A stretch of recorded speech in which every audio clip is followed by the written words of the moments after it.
Assalamu alaikum warahmatullahi wabarakatuhu. This is Sayyid Sajjad Ahmed and you are watching Great Science Academy, a YouTube channel. अगर आपको हमारे शुरू किए हुए chapter number 2 जो है बायोलॉजिकल मॉलिक्यूल्स, इस चैप्टर के मुकम्मल लेक्चर्स चाहिए, उसकी मुकम्मल वीडियोस चाहिए तो डिस्क्रिप्शन में लिंक दिया गया है, काइंडली उसे क्लिक कीजिए और आपको इस चैप्टर की मुकम्मल वीडियोस और मुकम्मल लेक्चर्स अवेलेबल होंगे। हमारा आज का टॉपिक है इम्पोर्टेंस ऑफ वाटर, पानी की अहमियत। यूजुअली कहा जाए तो वो यूं होगा कि water is life and life is water.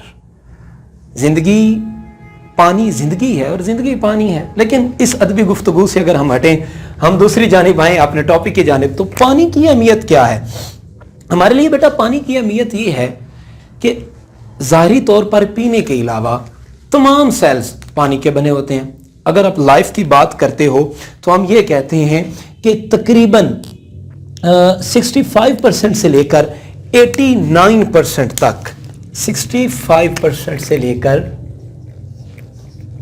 89% तक सारी जो लाइफ है वो पानी पर मुश्तमिल है। 65 से 89% तक सारी जिंदगी पानी के ऊपर मुश्तमिल है, यानी तमाम लिविंग ऑर्गेनिजम्स, उनकी बॉडी के अंदर इतना ज्यादा पानी पाया जाता है। फिर दूसरी बात आपके पास जो आ जाती है वो ये है कि अगर ह्यूमंस की हम बात करें तो हमारे जो बोन सेल्स होते हैं, बोन सेल्स के अंदर तकरीबन 20% जो होता है वो वाटर पाया जाता है। जबकि अगर आपके ब्रेन सेल्स की बात की जाए तो ब्रेन सेल्स में इस पानी की मिकदार 85% होती है। तो यहां से आपको कुछ अंदाजा हो गया होगा कि पानी की अहमियत क्या है। अगर हम पानी की प्रॉपर्टीज की जाने बातें हैं तो सबसे पहली प्रॉपर्टी जो पानी की है वो है सॉल्वेंट प्रॉपर्टीज हैं। हम पहले इसकी सॉल्वेंट प्रॉपर्टीज को डिस्कस करते हैं, क्योंकि पानी को हम यूनिवर्सल सॉल्वेंट का नाम देते हैं। ये अपने अंदर तकरीबन कायनात की हर चीज को डिसॉल्व करने की एबिलिटी रखता है। तो सॉल्वेंट प्रॉपर्टीज जो वाटर की हैं, अगर उनको हम डिस्कस करें तो पहली बात, चूंकि वाटर जो होता है ये एक पोलर सब्सटेंस है, वाटर पोलर सब्सटेंस है, लिहाजा अपनी इस पोलैरिटी की वजह से ये बाकी जितने पोलर सब्सटेंसेस होंगे उनको यूनिवर्सली अपने अंदर डिसॉल्व करने की एबिलिटी रखता है। यानी ये क्या करेगा, ये अपने अंदर डिसॉल्व करेगा इन तमाम पोलर सब्सटेंसेस को और पोलर मॉलिक्यूल्स को। अगर आयनिक जितने आपके पास आ जाते हैं, मॉलिक्यूल्स आते हैं, उनकी बात की जाए तो जो आयनिक मॉलिक्यूल्स होते हैं वो पानी के अंदर डिसॉल्व होकर आयंस देते हैं। पानी के अंदर डिसॉल्व होकर पॉजिटिव और नेगेटिव आयंस प्रोवाइड करते हैं।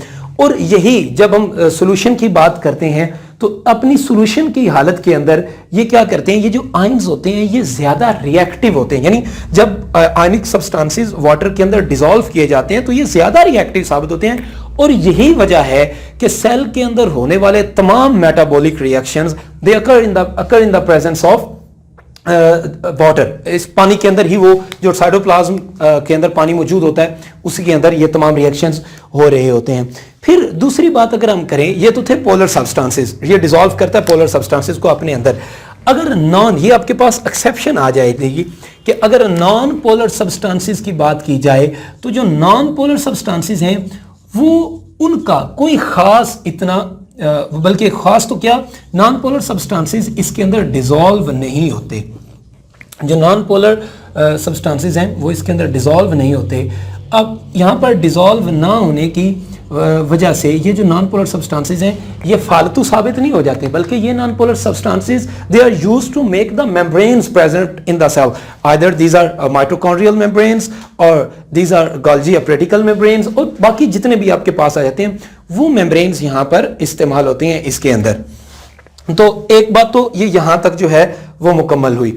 फिर इसके बाद बेटा आपके पास जो नेक्स्ट प्रॉपर्टीज आती हैं, प्रॉपर्टीज में से एक आती है वो है हीट कैपेसिटी। तो पहले तो इस अमर की जरूरत है कि हम सबसे पहले जो आपके पास हीट कैपेसिटीज है इसको डिफाइन करें कि what is heat capacity. Heat capacity है क्या? हीट कैपेसिटी असल में एनर्जी है, एनर्जी। तो हम कहते हैं कि ये अमाउंट ऑफ एनर्जी है या that amount of calories energy की वो मिकदार, अमाउंट ऑफ कैलोरीज जो कि एनर्जी की वो मिकदार जो कि इस्तेमाल होती है, which is use to raise the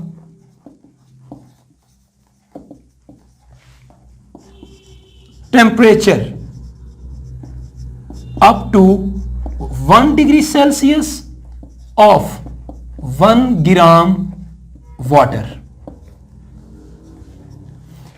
पानी के 1 ग्राम का दर्जाए हरारत 1 डिग्री सेल्सियस बढ़ाने के लिए आपको जितनी कैलोरीज चाहिए वो आपके पास कहलाती हैं हीट, स्पेसिफिक हीट कैपेसिटी। तो ये जो आपके पास, मिसाल के तौर पर हम कहते हैं कि जो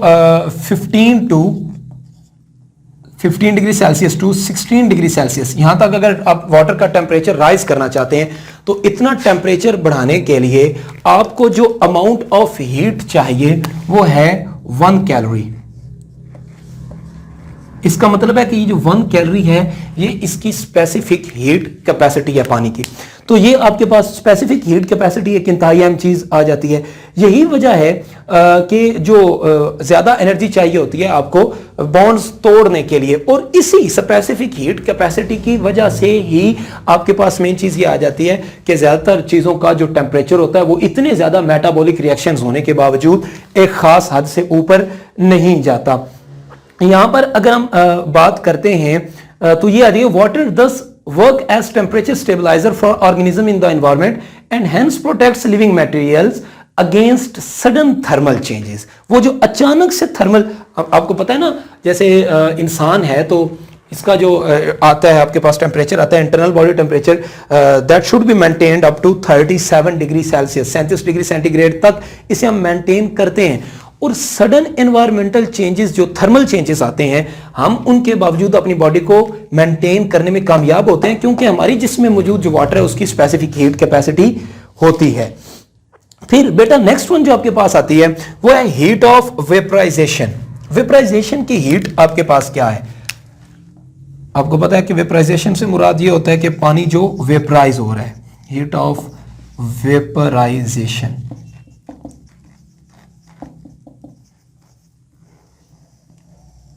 तो यहां पर अगर हम इसको डिफाइन करना शुरू करते हैं हीट ऑफ वेपराइजेशन को, तो वो आपके पास क्या बनती है? हम कहते हैं heat of vaporization is expressed as calories absorbed per gram वेपराइज्ड। Calories absorbed per gram वेपराइज्ड, यानी एनर्जी की मिकदार जो कि पर ग्राम पे वेपराइज होने पे खर्च हुई।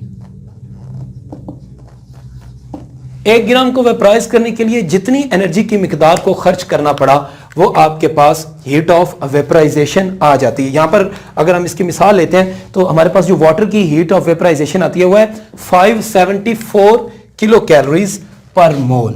ये वाटर की है 574 किलो कैलोरीज पर मोल। यहां पर बेटा ये बात याद रखिए कि अगर आपके पास 1 लीटर वाटर हो, यहां पर मैं लिख देता हूं, बल्कि अगर आपके पास 1 लीटर ऑफ वाटर है, एक लीटर यानी 1000 मिलीलीटर, तो उसमें से अगर आप सिर्फ 2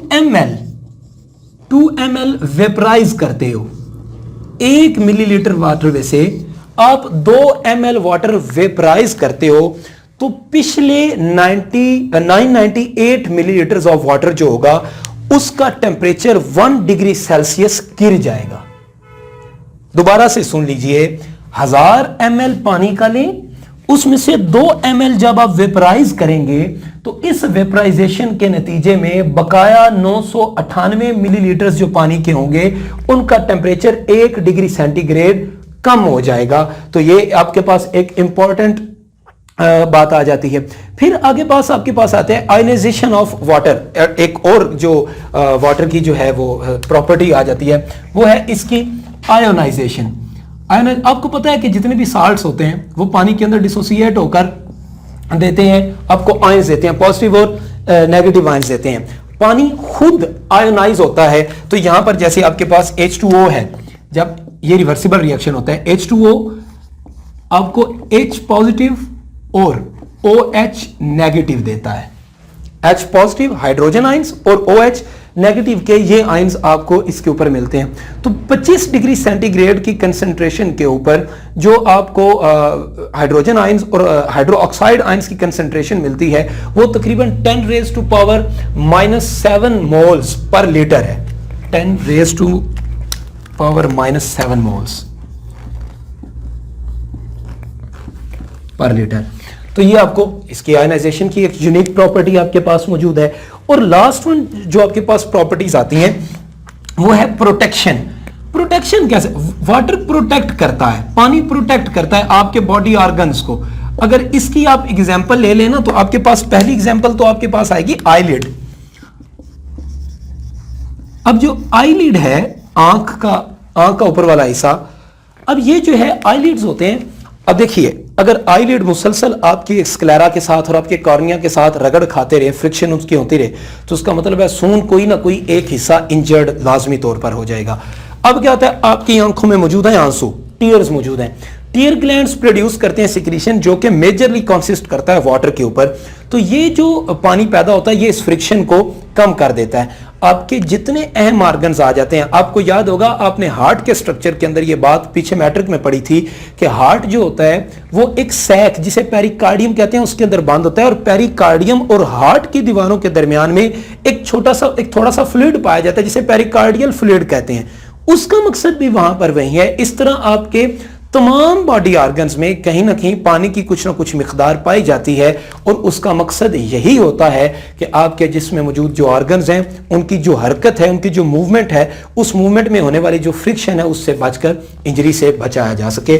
तो ये कुल मिलाकर आपके पास बनती है लाइफ के लिए इंपॉर्टेंस ऑफ वाटर। आज के लेक्चर के लिए इतना ही है। अगर आपको किसी किस्म का कोई क्वेश्चन पूछना है तो नीचे कमेंट्स बॉक्स में पूछिए, हमें अपने फीडबैक से मुत्तला जरूर कीजिए। Thank you so much.